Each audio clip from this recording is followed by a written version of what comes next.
Hello again. Well, today I'm doing a bit of urban exploring. I'm at a building that's been abandoned for a very long time. It's been heavily vandalized, and I've been told it's quite easy to get inside. But I'll tell you more in a moment. This is the former Heywayne Motel, situated at Ulceby Cross near the market town of Alford. Now, the hotel has been closed for very many years, and I'm about to enter this building for the first time in more than 40 years. So here we go.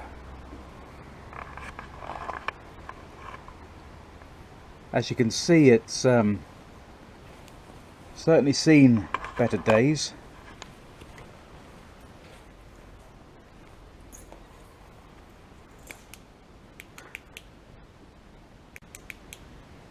Now, I remember when this place opened as a restaurant in the early 1980s. It was called Ye Old Cross Inn, and my friend Sean was the chef here, and I think this is the kitchen.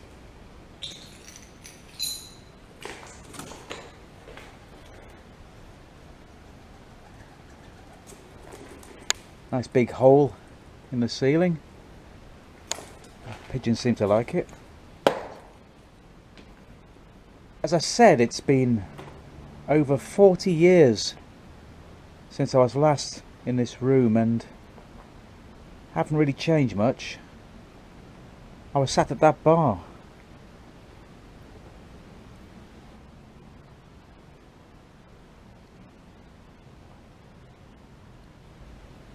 Now, I wonder what's through here. Oh, I don't know. Looks a bit too dark and spooky, so I'll give it a miss. Now, I was around 17 years old when I was last here. I had a job interview to work in the kitchen with my mate Sean. However, I lived about 10 miles from here, and I had a 50cc moped that kept breaking down, particularly whenever it rained. I think it took me about 2 hours to get here, so I wouldn't have been the most reliable of people. I wish I had a better torch. It's very dark in here, and this thing isn't very bright, and annoyingly keeps conking out.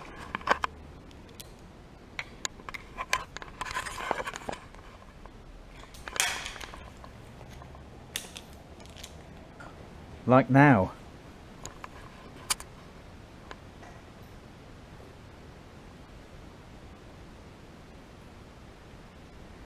I can't see a thing, so I'm pretty sure you can't.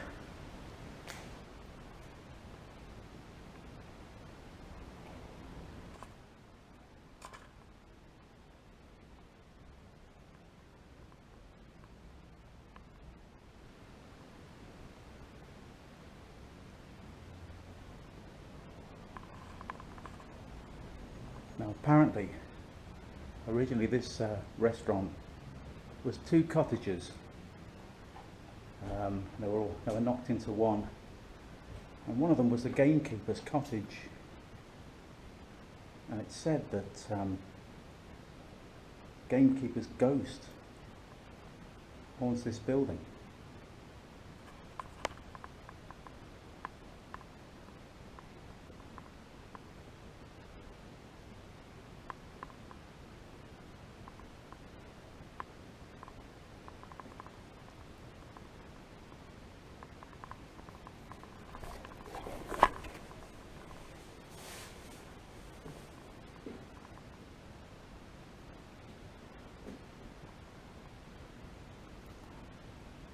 I never saw the ghost of the gamekeeper standing behind me now.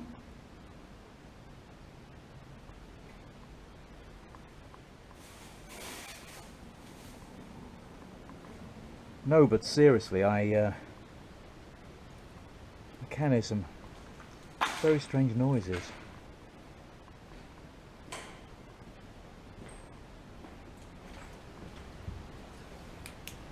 We have lights.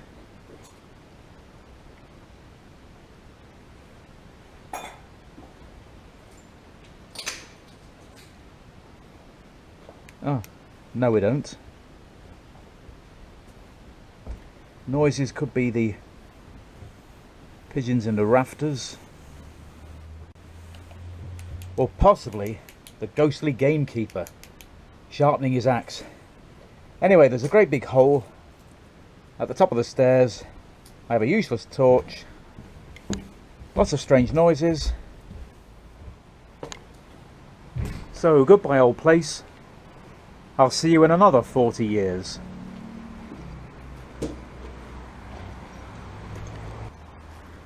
Now, what I forgot to mention, or should I say I didn't want to mention, while I was stumbling around in the dark, is that apart from the ghost of the gamekeeper, the building is also said to be haunted by the ghost of a young girl who apparently drowned in a well. It used to be somewhere around here. When the old Cross Inn closed, it became the Heywayne Motel. I think that was sometime in the early to mid 1980s. And I can remember when these rooms were built. This is the only window on the ground floor, at least, that isn't boarded up.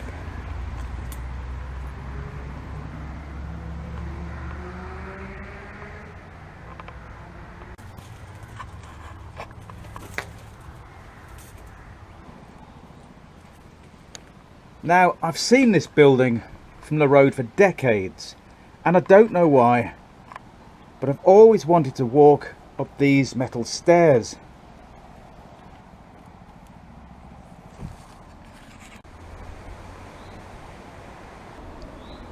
The motel has 17 rooms,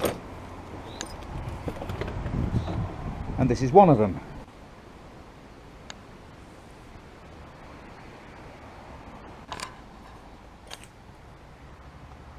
View of the car park. Now it really is a massive car park for just 17 rooms. If only that mattress could talk. Well, I've had enough. I'm happy now that I've finally got to walk up the metal stairs. It's only a matter of time before they knock this place down. Back down the metal stairs for the first and the last time.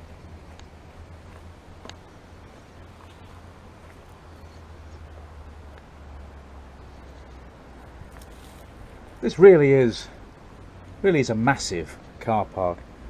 There's never been anything else here to my knowledge apart from the restaurant.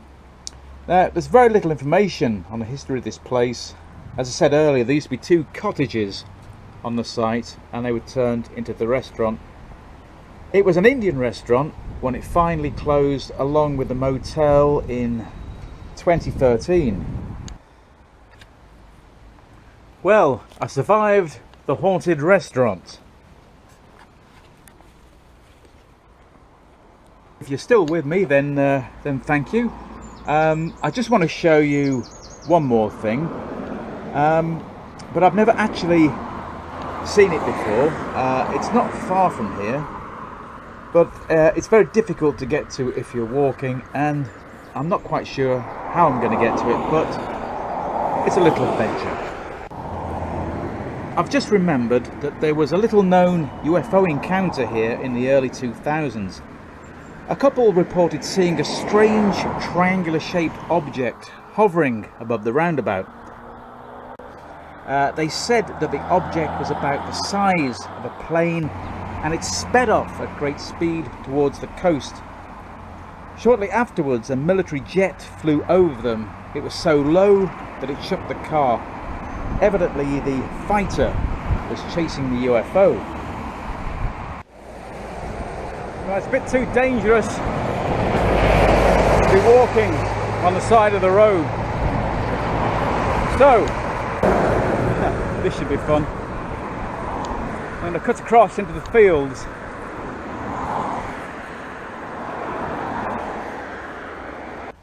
The verge gets very narrow further up the road, so I feel a lot safer trudging through the undergrowth, and it's much more scenic.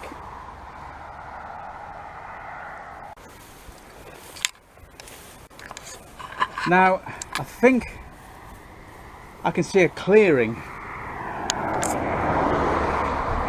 at the far end of the field, and I think that's where we need to be. I hope it's worth it. Now, you might be able to make out what looks like an old shed, but hopefully it's going to be a bit more interesting than that. Now, I've known about this place for many years, but I've never actually seen it.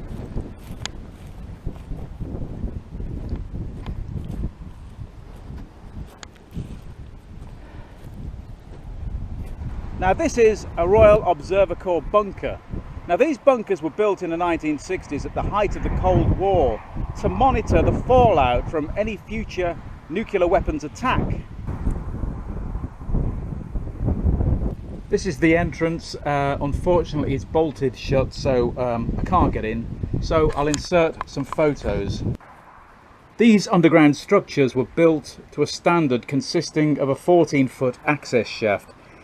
It had a toilet and a monitoring room, and I think some of them even had beds.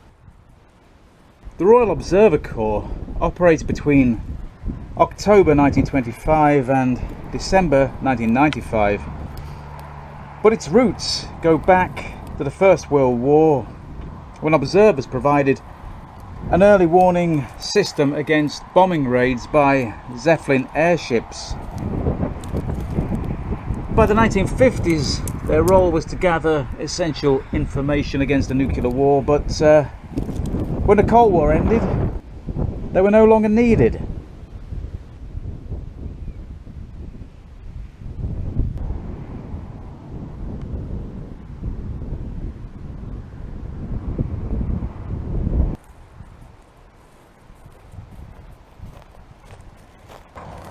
Well, that's two things off my bucket list.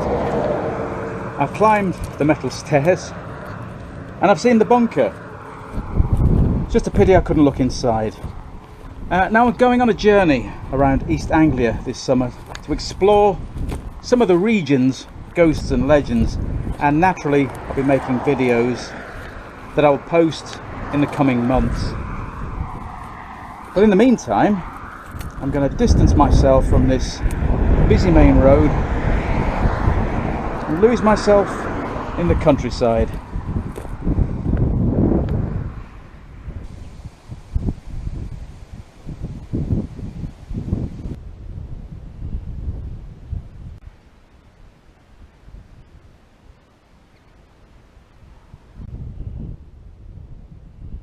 Well, that about does it.